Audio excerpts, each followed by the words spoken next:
and supports the view that we have lost a whole civilization from our historical record. We are a species with amnesia. Me katsomme menneisyyteen ja näemme vain pimeyttä, vaikka vaistomme kertoo, että sieltä puuttuu jotain suurta. Aiemmin olemme puhuneet suuresta epäjatkuvuudesta, siitä geologisesta mysteeristä, jossa maapallon kallionperästä puuttuu selittämättömästi yli miljardi vuotta, kun joku olisi repinyt sivuja irti historian kirjasta. Mutta entä jos tuo ei ole ainoa aukko? Entä jos sama on tapahtunut ihmiskunnan historialle? Meille opetetaan koulussa, että sivilisaatio on noin 6000 vuotta vanha, mikä johtuu uniformitarianismista. Ajatuksesta, että muutos tapahtuu aina hitaasti ja tasaisesti. Ensin olimme luolamiehiä, sitten keksimme maanviljelyn ja yhtäkkiä pystyimme rakentamaan valtavia pyramideja. Tänään aion esittää teille toisenlaisen aikajanan. Aikajanan, joka ei kata 6000 vuotta, vaan 200 000 vuotta maan ja ihmislajin historiaa. Tämä on tarina, jota et löydä koulukirjoista.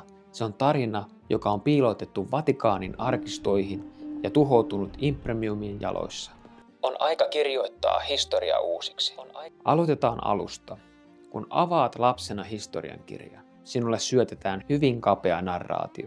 Kuin kaikki ymmärryksen kannalta merkittävä olisi muka tapahtunut viimeisen 6000 vuoden aikana, alkaen Mesopotamiassa, kehittyneestä Sumerian korkeakulttuurista.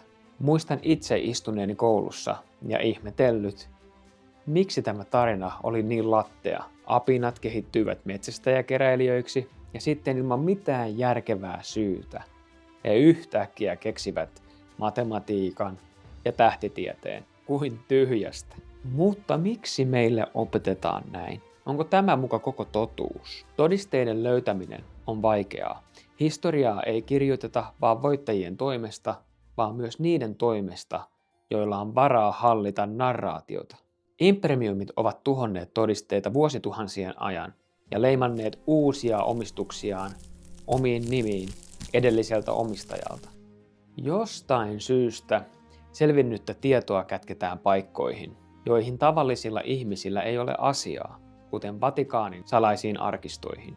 Meille syötetty historia on usein yhdistelmä uskonnollisia dogmeja ja niin sanottua Rockefeller-tulkintaa, jossa ihmiskunnan menneisyys on siloteltu sopimaan nykyiseen valtarakenteeseen. Termi Rockefeller-historialla viitataan laajempaan ilmiöön, instituutioihin, jotka sementoivat tietyn maailmankuvan suojellakseen omaa auktoriteettiaan. Jos myönnämme, että ennen meitä oli sivilisaatio, joka oli meitä edellä tähtitieteessä tai rakennustekniikassa, koko modernin maailman ylemmyyskompleksi murenee. Siksi todisteet, jotka eivät sovi muottiin, leimataan pseudoarkeologiaksi tai lakaistaan Vatikaanin kaltaisiin arkistoihin, joiden hyllymetrit kätkevät tarinoita ajalta ennen Raamattua. Olen pitkään ollut kiinnostunut muinaisen maailman geologiasta ja ilmastosta. Aihepiiri, jolle Randall Carlson on omistanut myös kiinnostustaan. When we look at this graph, basically what we're seeing here is that coming out of the Ice Age, you can kind of see that we're coming up here, and then we have this first massive spike of warming, and then it seesaws back down into this full glacial cold. This is called, this period between these two green arrows is called the Younger Dryas. So the Younger Dryas compared, because there was an older Dryas too, but it lasted, now the dates are placing it from roughly 12,900 years ago, give or take a few decades, to 11,600 years ago. So this spike of warming right here is 11,600 years. Now if we look at the next one here, this graph basically goes to a different realm of evidence.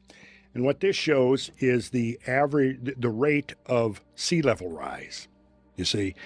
Now, oceanographers and marine geologists have been studying, there's a number of different ways they can correlate this information. They can look at actual evidence of submerged shorelines, right? They can look at changes in the flora and the fauna that have lived in the oceans. They can look at coral reefs. There's a lot of different things that they can pull together to see how rapidly sea levels rose at the end of the last ice age. And again, a generation or two ago, the assumption was that there was a smooth continuum of rise that took tens of thousands of years, right, to get us from minus 400 feet up to what we are now at the present level. What this graph shows is that there were two massive spikes of meltwater introduced into the oceans, into the global oceans at the end of the last ice age. And you can see the first spike, called Meltwater Pulse 1A, is the biggest, followed by another one, Meltwater Pulse 1B. If we go back to this graph right here, those two spikes of glacial meltwater and sea level rise coincide with this warming spike and that warming spike. And you can see how this warming spike seems to be the most intense, followed by this one. And we see that Meltwater Pulse 1A is the biggest. So what this is showing is that the rise in sea level was not as smooth. It was like, whoomp, and then whoomp. Katsokaa tätä graafia. Grönlannin jäänäytteet ovat kuin maapallon musta laatikko. Grönlannin jäänäyte, joka näyttää ilmastonmuutokset 20 000 vuoden ajalta. Viimeiset 10 000 vuotta ovat olleet tasaista, mutta sitä ennen kaaosta. Vain 10-11 000 vuotta sitten paikka, jossa nyt seisot, jos olet pohjoisella pallonpuoliskolla, saattoi olla 2 kilometrin paksuisen jääkerroksen alla.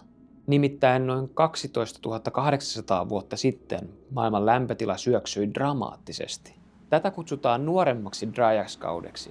Silloin lämpötilat heittelivät rajusti. Nämä eivät olleet säämuutoksia, nämä olivat maailmanloppuja. Se ei ollut vain kylmä sääjakso. Se oli globaali kataklysmi. What's further interesting is when we look at this graph. This is the late Pleistocene mortality graph, and each square represents a fossil specimen of an extinct mammal. You know, could be a woolly mammoth, could be a giant ground sloth, could be a saber-toothed cat, could be the giant cave bear. Roughly 120 species of megamammals that lived during the Ice Age went extinct, right, at the end of the Ice Age. And basically, what this graph is showing us here is that you probably can't read this here, so I'll interpret it for you. If you go back to here, the left side represents 50,000 years ago. And here, where the cursor is, that's 40,000 years, 30,000, 20,000. And you see that as we're going along here, each one of these squares represents the finding of a fossil of an extinct mammal in the fossil record. What we see from this graph is that when we get to between 11 and 13,000 years ago, there's a massive spike of Shoots mortality. through the roof. Shoots through the roof. This demise of these animals Directly coincides. coincides with this right here, directly. Now, what we're dealing with is that for 50 years, the dominant theory is called overkill or blitzkrieg. And this theory basically states that bands of Paleo-Indian hunters came across the Bering Land Bridge, slaughtering every animal that they encountered along the way, and somehow within less than 1,000 years swept from Siberia down to Tierra del Fuego and killed off every mammoth in the world. Suuret nisäkkäät, jättiläismajavat, laiskiaiset, sapelihammaskissat katosivat yhtäkkiä. Koulussa meille kerrotaan megafaunan sukupuuttoteorioita. Ilmasto muuttui vähän, tai varhaiset ihmiset metsästivät ne sukupuuttoon. Mutta nuo selitykset eivät riitä. Johtava teoria viittaa kosmiseen iskuun. Komeetan sirpaleisiin, jotka osuivat silloiseen Pohjois-Amerikan jäätikköön. Tästä alkoi jääkauden katastrofaalinen päättyminen. Kuvittele 2 kilometriä paksu jääkerros, joka sulaa lähes välittömästi. Se vapauttaa miljoonia kuutiometrejä vettä kerralla. Se ei ollut sateen aiheuttama tulva, vaan kilometrien korkuinen vesiseinä, joka pyyhki yli mannerten. Tämä selittää, miksi megafauna, mammutit ja sapelihammaskissat ei vain kuollut sukupuuttoon, vaan ne suorastaan silpoutuivat ja hautautuivat mutaan massoittain. Se oli geologinen nollauspiste.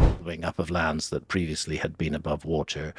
And I think it's an excellent candidate for this worldwide tradition of a global cataclysm, of which one of, but not the only, distinguishing characteristics was a flood, an enormous flood, and the submergence of lands that had previously been above water, underwater. The fact that this story is found all around the world suggests to me that the archaeological explanation is, look, people suffer local floods all the time. I mean, as we're talking, there's flooding in Florida, but I don't think anybody in Florida is going to make the mistake of believing that that's a global flood. They know it's local, but that's the argument largely of archaeology dealing with the flood myths, or that some local population experienced a nasty local flooding event and they decided to say that it affected the whole world. I'm not persuaded by that, particularly since we know there was a nasty epoch, the Younger Dryas, when flooding did occur and when the earth was subjected to events cataclysmic enough to extinguish entirely the megafauna of the Ice Age. Valtavaa välitöntä vedenpaisumusteoriaa tukee monien alkuperäiskansojen kirjoitukset ja kertomukset tulvasta, joka peitti alleensa lähes kaiken tietämättään toistensa samankaltaisista kertomuksista ympäri maapalloa.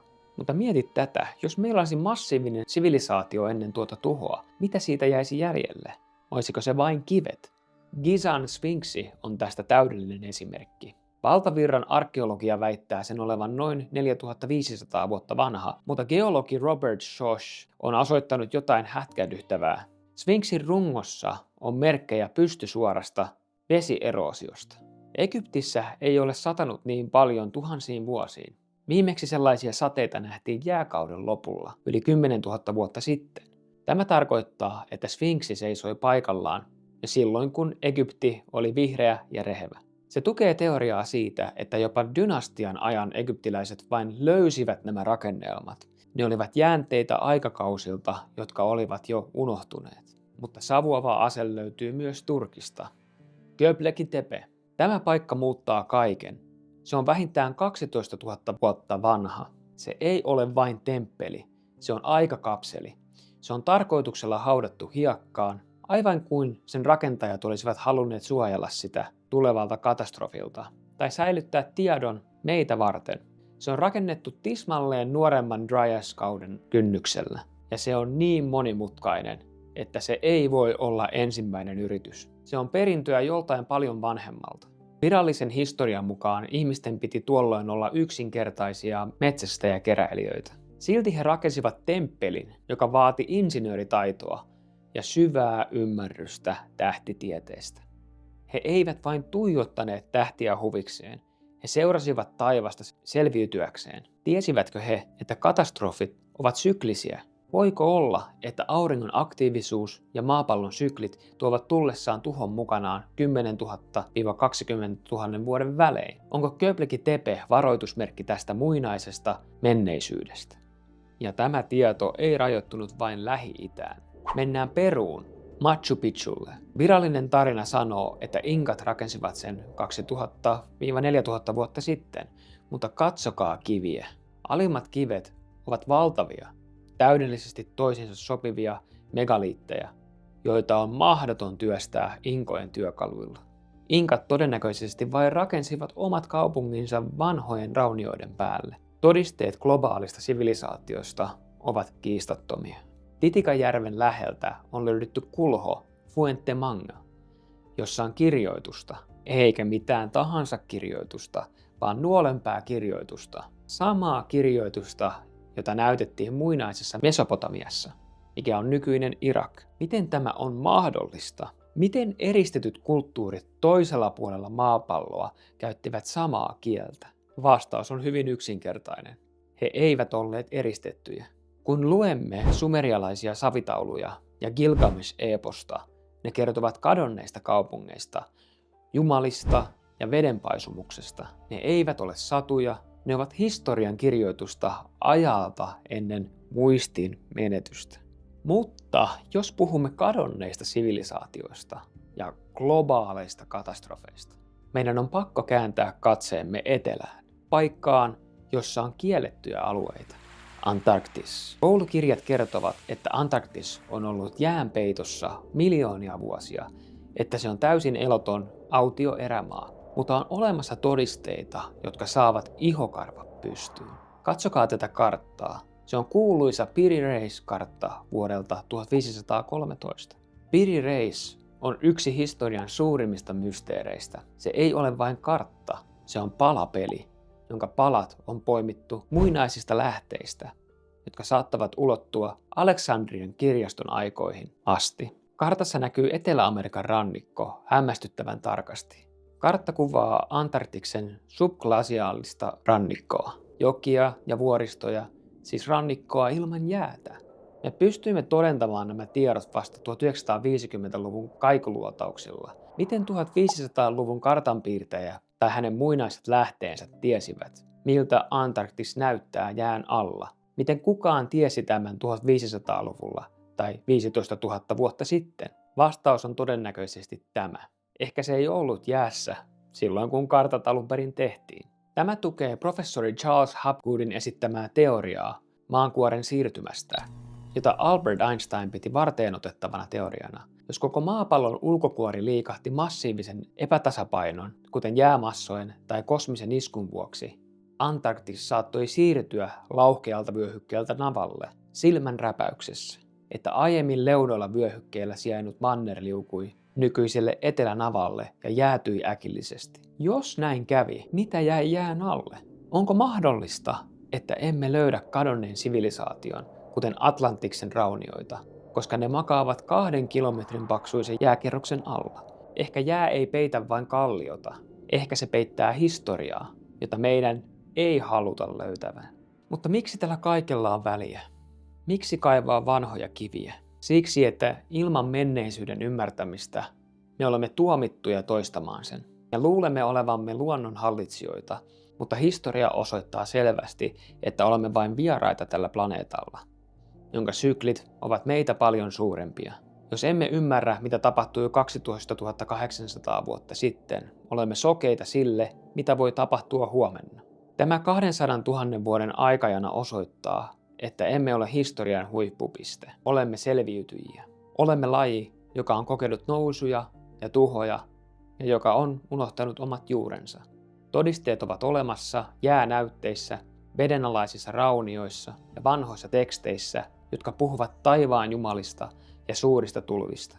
Historia on paljon oudompi ja ihmeellisempi kuin meille on kerrottu. Mutta hei, mitä mieltä sinä olet? Ovatko nämä pyramidit tai Göbekli Tepe vain kivikasoja vai viestejä, jotka on kirjoitettu kiveen? Ja tästä aiheesta voisi tehdä vaikka kuinka pitkän videon ja varmasti tullaan tekemään lisää tästä aiheesta, koska näitä mysteerejä meidän historiassa on aivan valtavasti. Muista tykätä tästä videosta, tilaa tämä kanava ja muista painaa sitä kelloa, että näet meidän tulevat jaksot, kun me niitä julkaistaan. Kiitos paljon kun katsoit ja tähän loppuun niin kuin aina. No onks nää nyt ihan ufo-juttui vai onks tässä jotain toden perää? Meillä riittää videoita äänitteiden päällä. Täällä olis edellä tai poikkeavaa tekeillä. Ufo-juttui, ufo-juttui, ufo-juttui, ufo-juttui, kiltti kansa.